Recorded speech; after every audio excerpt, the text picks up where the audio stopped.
সবাই ভালো আছেন আশা করি। আমরা গুগল অ্যাডস এর পোর্টফোলিও নিয়ে আজকে কথা বলবো। তো আপনারা যদি এক্সিস্টিং ইউজার হয়ে থাকেন গুগল অ্যাডস এর, আগে থেকে কাজ করে থাকতেছেন, সো তাদের জন্য কি ধরনের পোর্টফোলিও বানাবেন, আর যদি একদম নিউবি হন তারা কোন ধরনের বানাবেন, আমি সেই জিনিসগুলো নিয়ে আজকে ডিসকাস করবো। ওকে। তো এর আগের ভিডিও যেগুলো দেখেননি অবশ্যই দেখে নেবেন। অলরেডি এসইওর ভিডিওগুলো দেওয়া হয়েছে, অর্থাৎ এসইওর পোর্টফোলিও কিভাবে বানাবেন, সোশ্যাল মিডিয়ার কিভাবে বানাবেন সেটা দেওয়া হয়েছে, ওয়েব অ্যানালিটিক্স সেটা দেওয়া হয়েছে। তো সেই ভিডিওগুলো দেখে নেবেন। আর অবশ্যই সিভির ভিডিওটা দেখে নেবেন যে কিভাবে সিভি বানাতে হয় এবং এই পোর্টফোলিও গুলো কিভাবে সিভিতে অ্যাড করতে হয়, সেটা অলরেডি আমি সিভির ক্লাসে দেখাইছি, রাইট? আর এই ডাটা অ্যানালিসিস যেটা আমি দেখাচ্ছি, এটা অলরেডি আমরা ওয়েব অ্যানালিটিক্স এর যে গুগল শিটের চ্যাপ্টারটা আছে, কারণ গুগল শিটের মাধ্যমে কিভাবে এই অ্যানালাইসিস ডাটাগুলো করবেন, অর্থাৎ এই যে সেগমেন্টেশন গুলো করবেন, দেন সেগমেন্টেশন করবেন, শুধু তাই নয়, এরকম গ্রাফ তৈরি করবেন গুগল শিটে এবং সেটা আপনার রিপোর্টে অ্যাড করবেন।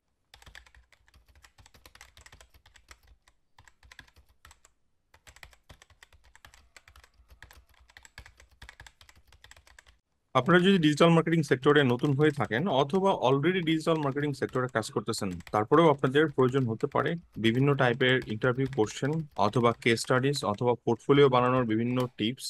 এছাড়া আপনাদের প্রয়োজন হবে কিভাবে মার্কেটিং প্ল্যান বানাতে হয়, বাজেট রেডি করতে হয়, অথবা আপনাদের তৈরি করতে হতে পারে বিভিন্ন ক্লায়েন্টের পিস ফাইল। এই ফ্রি কোর্সের মাধ্যমে আপনারা সমস্ত কিছু জানতে পারবেন। আপনি জাস্ট লগ ইন করেন bongio.thinkific.com, লিঙ্কটা আমি ডিসক্রিপশনে দিয়ে রাখবো। আপনি এই কোর্সে জয়েন করেন ফ্রিতে এবং এখানে যে সমস্ত চ্যাপ্টার গুলো আছে প্রত্যেকটা ভিডিও আপনি যদি শেষ করেন, আপনি পুরা গাইডলাইনটা পেয়ে যাবেন এবং শিখতে পারবেন নিজে নিজেই যে কিভাবে অ্যাকচুয়ালি প্ল্যান বানাতে হয়, ধরেন ব্লগিং ইন্ডাস্ট্রির জন্য অথবা ই কমার্স ইন্ডাস্ট্রির জন্য, দেন মিডিয়া বাইং এর জন্য কিভাবে বানাতে হয়, ওয়েব অ্যানালিটিক্স, সোশ্যাল মিডিয়ার, কন্টেন্ট মার্কেটিং, সব ধরনের প্ল্যান আপনারা এখান থেকে বানাতে পারবেন। এবং শুধু তাই নয়, আপনারা এখানে পোর্টফোলিও তৈরি করতে পারবেন। এখানে দেখেন পোর্টফোলিও সেকশন আছে, যেখানে আমি আরো ভিডিও আপলোড করবো ডে বাই ডে। এছাড়া ইন্টারভিউ কোশ্চেন গুলো পাবেন এবং শুধু তাই নয়, এখানে কেস স্টাডি সলভ করতে পারবেন যেগুলো ইন্টারভিউতে কোশ্চেন করা হয়। সো এখনই দেরি না করে এখনই জয়েন করুন বঙ্গীয়র এই ফ্রি কোর্সে, লিঙ্কটা ডিসক্রিপশনে দেওয়া থাকবে। ধন্যবাদ সবাইকে। অলরেডি ইনক্লুড করা হয়েছে। তো আপনি গুগল শিটও শিখতেছেন, at the same time full database Google ads থেকে ডাউনলোড করবেন, করে এইভাবে আপনি ডাটা অ্যানালিসিস করে দেন এইভাবে সেগমেন্টেশন করতে পারেন। ওকে। তো অলরেডি সেখানে দেখাইছে, আপনি সেখান থেকে দেখে দিবেন। এটা আমার ডামি অ্যাকাউন্ট, বেসিক্যালি এটা দিয়ে আমি সবকিছু টেস্ট করি পার্সোনালি, সবকিছু দেখি। এটা আমার ডামি অ্যাকাউন্ট, এখান থেকে টেস্ট করে করে আমার অন্যান্য জায়গায় ইমপ্লিমেন্ট করে থাকি। ওকে। তো আমি দুইটা অ্যাপ্রোচ নিয়ে কথা বলবো। একটা হচ্ছে আপনি অলরেডি ইউজার, অর্থাৎ আপনার অলরেডি কাজ করা হচ্ছে ক্লায়েন্টদের, আপনার অথবা আপনি কোনো কোম্পানিতে কাজ করতেছেন অথবা আপনি নিজস্ব ব্র্যান্ডের জন্য অথবা নিজস্ব প্রোডাক্টের জন্য কাজ করতেছেন, তাহলে এটা হচ্ছে এক্সিস্টিং ইউজার, যেটা অলরেডি আপনার কাছে একটা ডাটাবেজের অ্যাক্সেস আছে। ডাটাবেজ বলতে বোঝাচ্ছি যে গুগল অ্যাডস এর আপনার ড্যাশবোর্ড আছে, যেখানে ডেটা আছে যেগুলো নিয়ে আপনি প্রেজেন্ট করতে পারবেন। আর একটা হচ্ছে নিউবি। নিউবির মডেলটা ডিফারেন্ট, আমরা পরে আসতেছি। তো আমি প্রথমে এর মডেলটা আসতেছি এক্সিস্টিং, এবং এই এক্সিস্টিং এর দুইভাবে প্রেজেন্ট করা যায়। একটা হচ্ছে আপনার ডাটা অ্যানালাইসিস করে প্রেজেন্ট করা যেতে পারে। ডাটা অ্যানালাইসিস বলতে অলরেডি আপনি ক্যাম্পেইন লঞ্চ করছেন, সেই ক্যাম্পেইন লঞ্চের উপর আপনি কোনো ক্লায়েন্টকে রিপোর্টিং দিচ্ছেন, সেই রিপোর্টিংটাকে আপনি পোর্টফোলিও হিসেবে দেখাতে পারেন ডাটা অ্যানালাইসিস এর মাধ্যমে। ওকে। আর আরেকটা হচ্ছে না, আমি জাস্ট ক্যাম্পেইন করতেছি, সেই ক্যাম্পেইন স্ক্রিনশট গুলো নিয়ে নিয়ে ক্লায়েন্টকে দেখাতে পারি যে দেখেন আমার এই ক্যাম্পেইন গুলো করা হচ্ছে, আমার এই ট্যাক্স সেট আপ গুলো করা হয়েছে, আমার মার্চেন্ট সেন্টার সেট আপ করা হয়েছে। হ্যাঁ, এইটা আপনি করতে পারেন। কিন্তু আপনি যদি কম্পেয়ার করেন কোনটা বেস্ট, তাহলে নিঃসন্দেহে ডাটা অ্যানালিসিস প্রসেসটা হচ্ছে বেস্ট। কারণটা হচ্ছে আপনি একটা কোনো ক্লায়েন্টের রিপোর্ট জেনারেট করে দিচ্ছেন যে তার ক্লায়েন্টের এত ডলার খরচ করা হয়েছে, এই ক্যাম্পেইন গুলো বেস্ট হয়েছে, এই ক্যাম্পেইন গুলো বাজে হয়েছে, এই কিওয়ার্ড গুলো রিমুভ করতে হবে, এই টিপস গুলো দিচ্ছেন। এইটা হচ্ছে সবচেয়ে বেস্ট ডাটা অ্যানালাইসিস। ওকে, আমি এই মডেলটাই দেখাবো। আর এইটা খুব সিম্পল, এটা জাস্ট ড্যাশবোর্ডে গেলেন, এরপরে আপনি কি করলেন, স্ক্রিনশট নিলেন, নিয়ে নিয়ে তারপরে আপনি শিটে বসায় দিলেন। এটা খুব সিম্পল। ট্যাগের জন্য তাই, আপনি ট্যাগ সেকশনে চলে গেলেন, ওখান থেকে ডাটা নিয়ে আসলেন, একইভাবে বসায় দিলেন। মার্চেন্ট সেন্টারও তাই, একইভাবে মার্চেন্ট সেন্টারে গেলেন, ওখান থেকে স্ক্রিনশট নিয়ে বসায় দিলেন। ওটা সিম্পল। আবার এই দুইটাকে যদি একসাথে করেন সেটাও করতে পারেন, কোনো অসুবিধা নেই। বাট এই ভিডিওতে আমি বেসিক্যালি ডাটা অ্যানালাইসিস দেখাবো এবং পরবর্তীতে নিউবিদের জন্য একটা টিপস দিব। ওকে। তো এটা বেসিক্যালি গুগল অ্যাডস এর জন্য বানানো। ওকে। এটা একটা ক্লায়েন্টের ছিল, এটা 2021 সালে, 21 বানাইছিলাম, তখনকার লাস্ট আপডেট। সো 2018-তে তার বাজেট ছিল 15, হ্যাঁ, অলমোস্ট কত, $15,600 মতো বাজেট ছিল ওই সময়। খরচ হয়েছে 21-এ যায় সেটা $1,00,000 পর্যন্ত খরচ করছিলাম। আপনার এটা কম্পেয়ার টু, বা যেহেতু আমরা পার্সেন্টেজ হিসাব করতেছিলাম, তো কম্পেয়ার টু এত পার্সেন্ট ড্রপ করছে। সেটা কিভাবে ড্রপ করছে, বেসিক্যালি এটা ক্লায়েন্টের ড্যাশবোর্ড অনুযায়ী দেখেন কিভাবে সেগমেন্টটা করা হয়েছে আসলে, যে কত ডলার ইনভেস্ট করা হয়েছে টোটাল গুগলের সাথে, কেমন সেলস জেনারেট করা হয়েছে, কেমন ইমপ্রেশন পাওয়া গেছে, কেমন ক্লিক পাওয়া গেছে, কি পরিমাণ রেভিনিউ হয়েছে, সেই ডাটাগুলো এখানে দেখানো হচ্ছে।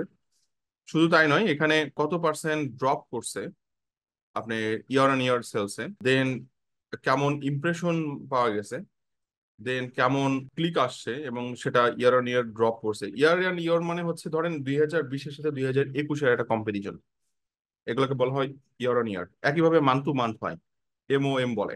তো এটা ডাটা অ্যানালাইসিস একটা পার্ট। ওকে, দেন সেল কত পার্সেন্ট ড্রপ করছে, দেখেন এটা খুব সিম্পল। আপনি একটা ক্লায়েন্টের সাথে কাজ করতেছেন, আপনাকে হোল সিনারিটা দেখাতে হবে। আপনি যদি পজিটিভ কিছু হয় সেটাও বলতেছেন, আপনি নেগেটিভ কিছু হলেও বলতে হবে, রাইট? সো এখানে আমার ড্রপ করছে, আমি সেই জিনিসগুলো বলছি যে ওকে আমার রেভিনিউ ড্রপ করছে, আমার সেলস ড্রপ করছে, এবং গত বছরের থেকে এই বছরে ড্রপ করছে। এবং এটা জুলাই পর্যন্ত ডাটা টান দেওয়া হয়েছে, কারণ পুরো বছর পড়ে আছে। আরো 6 মাসের ডাটা টান দিয়ে পুরো জিনিসটা দেখানো হয়েছে, 6 মাস তো পড়েই আছে। তো সেই হিসাবে ড্রপ। এবং আপনারা জানেন যে মোস্টলি সেলস গুলো কিন্তু হয় হচ্ছে বছরের শেষে, যে অক্টোবর থেকে অনলাইন সেলসটা পুরো ওয়ার্ল্ডে বেশি, কারণ মানুষের পার্চেজিং বিহেভিয়ারটা সারা বছরে যে পরিমাণ থাকে তার থেকে বেশি আপনার সেল হয়, অথবা কেনার প্রবণতা থাকে সেটা লাস্টের 3 মাস, কারণ ওই সময় অনেক ডিল থাকে, ডিসকাউন্ট থাকে। মানুষ ওই সময় একটা ধরেন ছুটি নামে যে থাকে। ওকে, জিএসএ অর্থাৎ গুগল সার্চ অ্যাড এর পেছনে ইনভেস্ট করা হয়েছে সবচেয়ে বেশি, সার্চ অ্যাড অ্যাপের পেছনে খুব অল্প পরিমাণে, ডিসপ্লের পেছনে। এবং লাস্ট ইয়ার থেকে এটা 27% ড্রপ করছে, কারণ আপনার অ্যাপের পেছনে খরচ করা হচ্ছে, ডিসপ্লের পেছনে খরচ করা হচ্ছে। তো সেটাও এখানে দেখানো হচ্ছে। এই যে দেখেন সেগমেন্টেশন, তার মানে এটা ডাটা অ্যানালাইসিস এর ব্যাপার, রাইট? আপনি পুরো ড্যাশবোর্ড ডাউনলোড করতেছেন, অর্থাৎ গুগল অ্যাডস এর ড্যাশবোর্ড ডাউনলোড করতেছেন, করার পর এরপর গুগল শিট দিয়ে আপনি ফিল্টারিং করে করে পিভট টেবিলের মাধ্যমে এই সেগমেন্টেশন গুলো করতেছেন, এবং সেটা আবার ভিজুয়ালাইজ করে দেখাচ্ছেন যে ওকে, সার্চে আমার 99% বাজেট স্পেন্ড হচ্ছে। সো এই টাইপের রিপোর্ট যখন দেখবে, এটাকে পোর্টফোলিও হিসাবে আপনি প্রেজেন্ট করতেছেন, আপনার ক্লায়েন্ট তো ডেফিনেটলি, আপনি নতুন যে ক্লায়েন্টকে অ্যাপ্রোচ করতেছেন অথবা আপনি ইন্টারভিউর জন্য অ্যাপ্রোচ করতেছেন, ডেফিনেটলি আপনাকে হায়ার করবে। কেন হায়ার করবে? কারণ আপনি এই টাইপের হাই লেভেলের ডাটা প্রেজেন্ট করতে পারেন। আপনি কাজ করে আসছেন কিন্তু ডাটা প্রেজেন্ট করতে পারেন না, আলটিমেটলি কিন্তু খুব একটা বেনিফিট পাবেন না। কারণ আপনি কাজ করেন, ভালো কাজ করেন, কিন্তু আপনি প্রেজেন্ট করতে পারেন না। আপনার নিজেকে এক্সপোজ করার, টার্মটা কঠিন, নেগেটিভ টার্ম, যাই হোক, আর নিজেকে আপনার ডিসপ্লে করার মতো ক্ষমতা নাই। সো এই মিডিয়া বাইং ইন্ডাস্ট্রিতে আপনি যেমন ভালো ক্যাম্পেইন এক্সপার্ট হন, একইভাবে আপনাকে ডাটা রিসার্চ অথবা ডাটা অ্যানালিসিস এক্সপার্টও হতে হবে।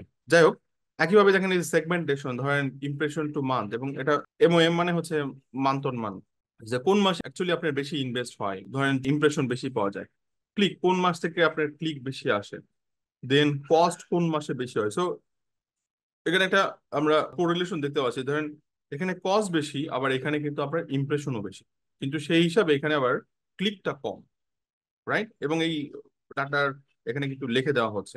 সিটিআর, আপনার দেখতে পাচ্ছি যে সিটিআর এখানে বাজেটও বেশি, কিন্তু এখানে সিটিআরটা কমে গেছে, 4 বছরের ডাটার উপর বেস করে এটা করা হয়েছে। দেন আপনার সিপিসি, আপনার কোন মাসে সিপিসি রেট বেশি পড়ে যায় সেটা এখানে পুরা প্রতি মাসের ডাটা টান দিয়ে 12 মাসেরটা দেখানো হয়েছে। একইভাবে কনভার্সন সবসময় বেশি, আবার এখানে আপনার এখানে হয়তো সিটিআর কম, বাট আবার এখানে কনভার্সন, আপনি জুন জুলাইতে আমার কিন্তু কনভার্সন বেশি, সেটাই আমরা এখানে বেসিক্যালি দেখতে পাচ্ছি। দেন ওভারঅল পারফরমেন্স, আমার কস্ট পার কনভার্সন কেমন পড়তেছে, আমার ওভারঅল মানে অ্যাভারেজ কস্ট পার কনভার্সন আপনার ধরেন $5, $8, $7 এরকম পড়তেছে। হ্যাঁ, কিন্তু ডিসেম্বরে যে আমার কস্টিংটা বেশি, কারণ ডিসেম্বরে ছুটি নামেজ পড়ে যায়, পুরো ডিসেম্বর ছুটি থাকে মানুষের। অ্যাকচুয়ালি কেনার সময়টাই থাকে হচ্ছে অক্টোবর নভেম্বর, সেপ্টেম্বর থেকে শুরু হয়, রাইট? আচ্ছা, এরপরে দেন কস্ট পার কনভার্সন, হ্যাঁ, ভার্সেস মান, এটা শুধু 2021-এ 7 মাসের ডাটার উপর বেস করে, আর এটা ওভারঅল আপনার 3-4 বছরের ডাটা। এটা বেসিক্যালি ক্লায়েন্টের প্রপোজ সিপিএ, অর্থাৎ কস্ট পার অ্যাকুইজিশন হচ্ছে $75 খরচ করতে রাজি আছে একটা প্রোডাক্ট সেল করার জন্য। তার কস্ট পার সিপিএ হচ্ছে $75, মানে সে এত পর্যন্ত খরচ করতে রাজি আছে, কারণ প্রোডাক্টের প্রাইস অ্যাভারেজ $400। ওকে, বর্তমান অ্যাভারেজে আপনার কস্টিং করে যাচ্ছে $100। ওকে, দেন এইভাবে একটা প্রেজেন্টেশন দেওয়া হয়েছে। দেখেন সার্চে কি পরিমাণ আপনার অ্যাড দেওয়া হয়েছে, টোটাল 175টা ক্যাম্পেইন করা হয়েছে, টোটাল কত ক্লিক পাওয়া গেছে সার্চ থেকে, টোটাল কত ইমপ্রেশন, টোটাল কত সিটিআর, কত সিপিসি, কত কনভার্সন, কনভার্সন রেট, অ্যাপে টোটাল কত ক্যাম্পেইন, কত ইমপ্রেশন, কত ইনস্টল হয়েছে, দেন ডিসপ্লেতে কত আপনার ক্লিক পাইছি, কত ইমপ্রেশন হয়েছে, টোটাল একটা ডাটা আমরা এখান থেকে পাচ্ছি। বেশি কনভার্সন কিন্তু সার্চ থেকে, অ্যাকচুয়ালি ডিসপ্লে থেকে কনভার্সন ওভাবে নাই। এখান থেকে কিন্তু আমরা সেই ডাটা অ্যানালাইসিস, এবং আবার বলছি এই রিপোর্টিংটা অলরেডি আমরা ডিসকাস করে আসি, দেখে আসি হচ্ছে আমাদের ওয়েব অ্যানালিটিক্সের যে গুগল শিটটা আছে সেখানে। আমি পুরো জিনিসটা দেখাইছি যে কিভাবে সেগমেন্ট করতে হয়, কিভাবে পিভট টেবিলে ডাটা অ্যানালাইসিস করতে হয়, ফিল্টার করতে হয়, এরকম সেগমেন্ট, এগুলো আপনারা ওই ভিডিওর মাধ্যমে দেখতে পাবেন। ওকে, সেখান থেকে দেখে নেবেন। এরপর বেস্ট পারফর্মিং অ্যাড, অর্থাৎ বিভিন্ন টাইপের অ্যাড দেওয়া হয়, অর্থাৎ ইটিএ মানে এক্সপান্ডেড অ্যাড। যেহেতু আগে থেকে আমরা টেক্সট অ্যাড খুব পাওয়ারফুল ছিল, এখন তো টোটালি স্মার্ট অ্যাড চলে আসে অথবা ডাইনামিক অ্যাড চলে আসে। দেন রেসপন্সিভ অ্যাডে ইনভেস্ট করা হয়েছে, মোবাইল অ্যাপ, ডাইনামিক অ্যাডে ইনভেস্ট করা হয়েছে, ইমেজ অ্যাড। দেন আপনার রেসপন্সিভ ডিসপ্লে নামে একটা অ্যাড ফরম্যাট, সেটাতে করা হয়েছে। কিন্তু সবচেয়ে বেশি ইটিএ থেকে আপনার রেজাল্টটা বেশি। এবং এখানে কস্ট পার কনভার্সন দেখেন আপনার সবচেয়ে কম। মোবাইলে তো এটা জাস্ট ইনস্টলেশন, কিন্তু সবচেয়ে কম এখানে। ডিসপ্লেতে আপনার $1,000 খরচ হয়েছে, একটা মাত্র কনভার্সন আসছে। এবং এখানে সো একটা কনভার্সন ইকুয়াল টু দেখেন। সো ডিসপ্লে অ্যাড হচ্ছে ইমপ্রেশনের জন্য ইউজ করা হয়, ব্র্যান্ডিং এর জন্য ইউজ করা হয়। ডিসপ্লে আসলে সেলস এর জন্য কখনোই বেস্ট প্র্যাকটিস না। ওকে, সো এখানে এটা এরকম একটা সেগমেন্টেশন দেওয়া হয়েছে। একইভাবে আপনার বেস্ট পারফর্মিং অ্যাড কপি, যেগুলো থেকে আপনার কোন কপিগুলো, কপি রেটিং গুলো সবচেয়ে ভালো পারফর্ম করছে। So, ধরেন এই হেডলাইন, হেডলাইন 2, দেন হেডলাইন 3, এখানে ডেসক্রিপশন দেওয়া হয়েছে, এবং টোটাল এই হেডলাইন থেকে সবচেয়ে বেশি কনভার্সন, আপনার 6,000+ কনভার্সন, এখান থেকে 5,000+ কনভার্সন, রাইট? সো এই সেগমেন্টেশন আপনি যখন দিচ্ছেন ক্লায়েন্টকে, এবং অবশ্যই হাইড করে দিবেন, কারণ কখনোই কোনো ক্লায়েন্টের ডাটা ডিরেক্টলি দেখানো উচিত না। আর আপনি যদি এনডিএ ফর্ম সাইন করে থাকে তাহলে তো অনেক রিস্কি, আপনি তো এটা কখনোই করতে পারবেন না। দেন বেস্ট পারফর্মিং কিওয়ার্ড, কোন কিওয়ার্ড গুলো সবচেয়ে বেশি ভালো পারফর্ম করছে, কোন কিওয়ার্ড থেকে সবচেয়ে বেশি আপনি কনভার্সন নিয়ে আসতে পারছেন, সেই কিওয়ার্ড গুলো। সো এই কিওয়ার্ডটা এক্সাক্ট ম্যাচ, এখানে আপনি দেখেন আপনার 2,780টা আপনার কনভার্সন আসে, এটা 1300। সো বেস্ট পারফর্মিং কিওয়ার্ড গুলো, এবং এতে আপনি যাকে কনভিন্স করতেছেন অথবা করার চেষ্টা করতেছেন সে দেখতেছে, ও আচ্ছা ওকে, হ্যাঁ। সো এখান থেকে সে পুরো ডাটা দেখতে পাচ্ছে। এট দ্য সেম টাইম যে কিওয়ার্ড গুলো আসলে আন্ডার পারফর্মিং অবস্থায় আছে, যেগুলো অ্যাকচুয়ালি পারফর্ম করতেছে না অথবা ইরিলেভেন্ট কিওয়ার্ড, সেগুলোর জন্য কিন্তু আপনার কস্ট প্রচুর হচ্ছে। যেমন এই কিওয়ার্ডের পেছনে $341 খরচ করা হয়েছে, বাট কোনো কনভার্সন নাই, রাইট? তার মানে এটা, এই কিওয়ার্ডের পেছনে আসলে ইনভেস্ট করার কোনো মানে নেই। Then best performing bidding strategy, কোন বিডিং স্ট্র্যাটেজি গুলো আপনার ব্যবহার করা হয়েছে, যেমন ধরেন maximize conversion, target CPA, conversion value, সব ধরনের বিডিং স্ট্র্যাটেজি ব্যবহার করা আমি দেখাইছিলাম গুগল অ্যাডস, এবং ইউটিউবে মনে হয় পাবেন এই ভিডিওটা। শুরুতে বেসিক্যালি কোন ধরনের বিডিং স্ট্র্যাটেজি স্টার্ট করব, দেন কিছুটা কনভার্সন হওয়ার পরে কোনটাতে মুভ করব, তারপরে আমরা আরওএস এর, অর্থাৎ আরওআই যে ইয়েটা আছে রেভিনিউ মডেল, সেটাতে যাব কিনা, এবং সেটা কখন যাওয়া উচিত, কখন যাব। অলরেডি এটা নিয়ে আমরা ডিসকাস করছি গুগল অ্যাডস এর কোন একটা ভিডিওর মধ্যে, অথবা আপনি ইউটিউবেও পাবেন, আপনি একটু সার্চ করলে। অপটিমাইজ কনভার্সন থেকে সবচেয়ে বেশি খরচ করা হয়েছে, এবং এখানে কনভার্সনও আমার সবচেয়ে বেশি, এই যে হ্যাঁ, ম্যাক্সিমাইজ কনভার্সন থেকে আমার সবচেয়ে বেশি কনভার্সন আসে। ওকে, দেন বেস্ট পারফর্মিং ডিভাইস, কোন ডিভাইস থেকে আমার সবচেয়ে বেশি সেল হয়েছে। সো এখান থেকে মোবাইল ডিভাইস থেকে সবচেয়ে বেশি, বাট একই সাথে আমরা কম্পারিজন করবো বেসিক্যালি কার সাথে, কস্ট পার কনভার্সন, প্রতিটা কনভার্সন করার জন্য আমার কেমন খরচ হয়েছে সেটা আমরা এখানে দেখতে পাচ্ছি। এখানে আপনার সামারি। সো আমার বাজেট বাড়তেছে, কিন্তু আমার সেলস কমে আসছে, ড্রপ করছে, 2020-এর থেকে ড্রপ করছে সেলস। সার্চ ক্যাম্পেইনই সবচেয়ে বেশি, এটা একটা ওভারঅল আমি জি স্টান দিছি। ওভারঅল কস্ট পার কনভার্সন $100, কারণ আমার ওভারঅল বলা হচ্ছে এখানে। দেন গেটিং টোনস অফ ট্রাফিক, প্রচুর ট্রাফিক পাচ্ছি, সেগুলো ইউটিলাইজ করতে হবে, অলরেডি করা হচ্ছে। এক্সপান্ডেড টেক্সট অ্যাড আপনার সেলস ড্রপ করছে। দেন বেস্ট পারফর্মিং অ্যাড কপিস, এগুলো ইউটিলাইজ করতে হবে, West money on irrelevant. So পুরো এখানে টিপস এবং স্ট্র্যাটেজি গুলো দেওয়া হয়েছে, এবং এরপর রেকমেন্ডেশন চলে আসছে যে ক্রিয়েট মাল্টিপল মার্কেটিং লিড, যাতে যে ক্লিক গুলো আসতেছে সেগুলোকে নতুন করে ধরতে পারি। এক্সিস্টিং অডিয়েন্সের কাছে রিমার্কেটিং লিস্টের মধ্যে ঢুকতে হবে।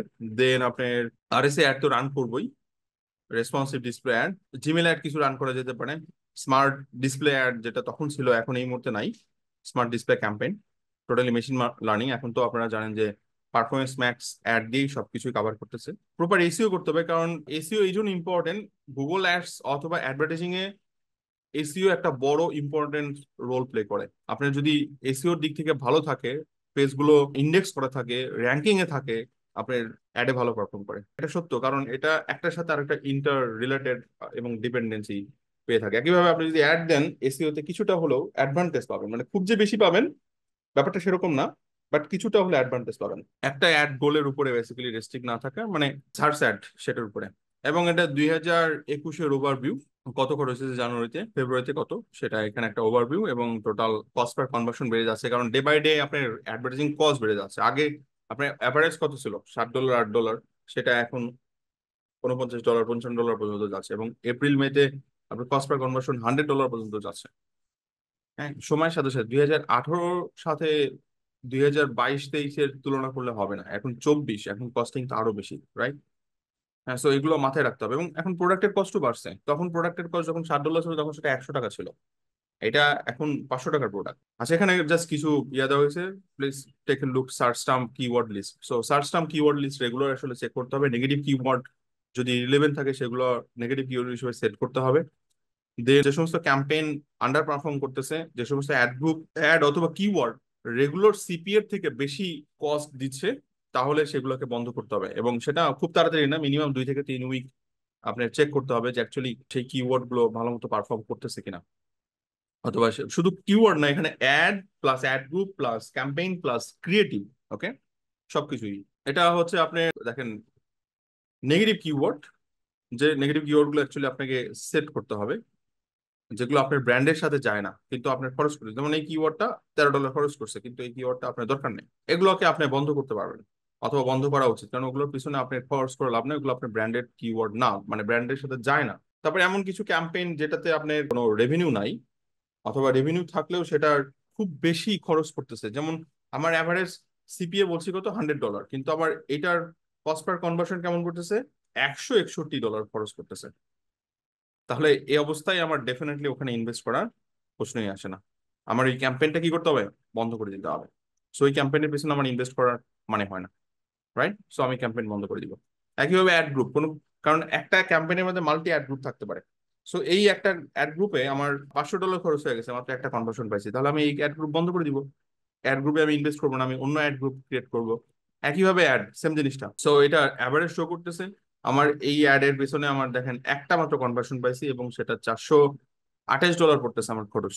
সো আমার ক্লায়েন্ট বলছে যে $75 পর্যন্ত খরচ করতে রাজি আছে এই প্রোডাক্ট সেলের জন্য, কিন্তু আমার অ্যাভারেজ পড়তেছে $100, কিন্তু এইটার একটা প্রোডাক্টের পড়ে গেছে $428। ব্যাপারটা আমরা কিন্তু ওভারঅল চিন্তা করি, মাস শেষে ওভারঅল রিপোর্ট টার্ম দেওয়া হয়, কিন্তু এইগুলো আমাকে রেগুলার চেক করতে হয় যে অ্যাকচুয়ালি কোনটা আন্ডার পারফর্ম করতেছে, কিওয়ার্ড, অ্যাড গ্রুপ, ক্যাম্পেইন, আমাদের সেটা পজ করতে হয়, বন্ধ করতে হয়।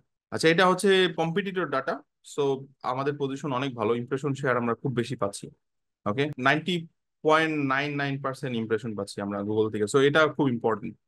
আপনি সার্চ অ্যাড দিচ্ছেন বাট আপনার ইমপ্রেশন শেয়ার কম, তাহলে খুব বাজে। সো এগুলো হচ্ছে কম্পিটিটর যারা খুবই কম ইমপ্রেশন শেয়ার পাচ্ছে। সো এইটা খুব বেশি প্রায়োরিটি দিতে হবে। শুধু তাই নয়, এটার পাশাপাশি এই যে টপ অফ পেজ, অর্থাৎ প্রথম 3 জন অথবা 4 জনের মধ্যে থাকা এবং অ্যাবসুলেট টপ পাওয়াটা হচ্ছে মোস্ট ইম্পর্টেন্ট সেল পাওয়ার জন্য। 91%-এ আমরা বেসিক্যালি অ্যাবসুলেট টপ পাই। এটা just impression share, search lost, কখনো কখনো আমরা সার্চ লস্ট করি, সেই ডাটাটাও আমি এখানে শেয়ার করতেছি। যাক, এই সমস্ত ডিসকাশন আমরা অলরেডি গুগল অ্যাডস এর চ্যাপ্টারে করে আসছি, আপনি সেখানে ভিডিওগুলো দেখবেন। এবং 2024-এর ভার্সন লঞ্চ হচ্ছে পারফরমেন্স মার্কেটিং এর মাধ্যমে। আপনি সেই কোর্সটা আপনার প্রোফাইলে অ্যাড হয়ে যাবে, আপনি সেখান থেকে দেখে নেবেন। যখন লঞ্চ হবে আপনি মেল পেয়ে যাবেন অথবা গ্রুপে জানবেন, ওকে। এই ধরনের যখন ডাটা অ্যানালাইসিস রিপোর্ট অথবা পোর্টফোলিও আপনার ক্লায়েন্টকে শো করবেন, নতুন ক্লায়েন্টকে অথবা আপনার ইন্টারভিউকে, সে ডেফিনেটলি কনভিন্স হবে যে আপনি খুব ভালো ক্যাম্পেইনও করেন, এট দ্য সেম টাইম আপনি নিজের সমালোচনা করতেছেন কারণ আপনার কস্ট বেড়ে যাচ্ছে সেটাও বলছেন, এবং আপনার এক্সপার্টিসটাও দেখাচ্ছেন যে আপনি যে সমস্ত অ্যাড অথবা অ্যাড গ্রুপ অথবা ক্যাম্পেইন অথবা কিওয়ার্ড অথবা ক্রিয়েটিভের কস্টিং বেড়ে যাচ্ছে, আপনি সেগুলোকে রেস্ট্রিক্ট করতেছেন অথবা কিল করতেছেন সময় অনুযায়ী, ওকে। এবং ক্লায়েন্টের যে ডিমান্ড, আপনি সেই ডিমান্ড অনুযায়ী কাজ করার চেষ্টা করতেন, অর্থাৎ তার সিপিএ, কস্ট পার অ্যাকুইজিশন, সে $75 পর্যন্ত খরচ করতে রাজি আছে প্রতি প্রোডাক্টে, আপনি সেটা নিয়ে খুব বেশি ফোকাস করতেছেন, ওকে। এইটা ডাটা অ্যানালাইসিস। এবং আরেকটা মেথড হচ্ছে ক্যাম্পেইনের স্ক্রিনশট নিয়ে নিয়ে পাঠানো। যদি আপনার এই টাইপের ডাটা অ্যানালাইসিসের ডাটা না থাকে, তাহলে আপনি যাওয়ার দরকার নেই, আপনি জাস্ট স্ক্রিনশট নিয়ে নিয়ে আপনি এরকম একটা প্রেজেন্টেশন বানান যে আপনি এতগুলো ক্যাম্পেইন করছেন, আপনার এই কিওয়ার্ড গুলো নিয়ে কাজ করছেন, আপনারা এই ট্যাগ গুলো সেট আপ করছেন, কনভার্সন ট্র্যাকিং, আপনি রিমার্কেটিং ট্যাগ সেট আপ করছেন, আপনি মার্চেন্ট সেন্টার সেট আপ করছেন। হ্যাঁ, আপনি এই টাইপের স্ক্রিনশট নিয়ে এনে করতে পারেন, সেটা আরেকটা মডেল। কিন্তু নিউবি আপনারা কি করবেন? আপনাদের জন্য আসলে কাজ কি? আপনাদের তো কিছুই নেই এই মুহূর্তে, রাইট? তো আপনারা যখন শিখছেন, ডেফিনেটলি আপনি কিওয়ার্ড রিসার্চ শিখছেন, তো আপনি কিওয়ার্ড সেগমেন্টেশনটা দেখান। হ্যাঁ, যে কোন কিওয়ার্ডের আপনি খরচ করতে পারতেছেন, ফরকাস্টিংটা দেখান। এটা একটা ব্যাপার। দেন আপনি অডিয়েন্স বানানো শিখছেন, আপনি সেই অডিয়েন্স থেকে কিভাবে রিমার্কেটিং লিস্ট বানায় সেটার কিছু ডাটা দেখান। হ্যাঁ, সেগুলো নিয়ে ডিসকাস করেন। দেন আপনি দেখান, আপনি একটা দুইটা মার্চেন্ট সেন্টার সেট আপ করছেন, সেটা দেখান। আপনি জিটিএম এর মাধ্যমে ট্যাগ সেট আপ করছেন, সেগুলো দেখান। দেন আপনার কাছে যদি কিছু ডাটা না থাকে, একদমই নাই, ধরেন এইগুলো কিছুই নাই, এই যে মার্চেন্ট সেন্টার নাই, জিটিএম নাই, কিছুই নাই, তাহলে আপনি কি করতে হবে? গুগল সার্চ করতে হবে। গুগল সার্চ করে কোনো কোনো ব্যক্তির ডাটা অথবা কোনো এজেন্সির ডাটা অথবা কোনো কম্পিটিটরের ডাটা নিয়ে এসে আপনাকে এটা বানায় নিতে, ফর দ্য টাইম বিং বানায় নিতে হবে, এবং বানায় এখন আপনার ক্লায়েন্টকে প্রেজেন্ট করতে হবে অথবা সিভিতে অ্যাড করতে হবে। যেমন আমি সিভিতে দেখাইছি, আমার সিভিতে যেরকম ছিল আপনি সেইভাবে অ্যাটাচ করে দিবেন। আপনি যদি না থাকে, আপনাকে অবশ্যই গুগল সার্চ করে ডাটা নিয়ে এসে সেই ডাটা প্লেস করতে হবে এবং সেগুলো এক্সপ্লেন করতে হবে, যেমন আমরা এসিওর সময় দেখে আসছি।